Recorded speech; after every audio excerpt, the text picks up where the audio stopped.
মৎস্য চাষ 4টে স্টেজের মধ্য দিয়ে হয়।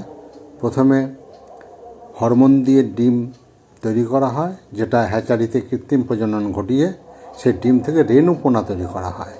তারপরে নার্সারি পুকুরে নিয়ে যাওয়া হয়, নার্সারি পুকুর থেকে ফিঙ্গারলিং তৈরি করার জন্য নিয়ে যাওয়া হয়, পরে বড় মাছ চাষ। এখানে ফিঙ্গারলিং তৈরি হচ্ছে।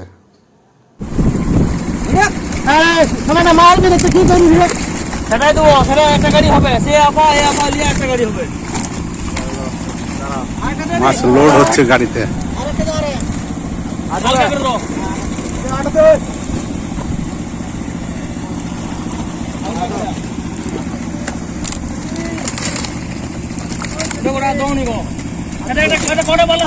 দেখি কপালা হবে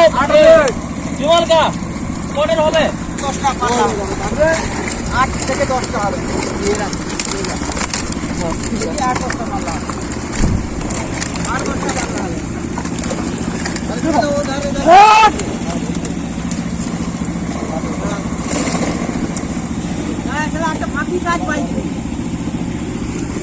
ওটার মধ্যে জল দেওয়া আছে না?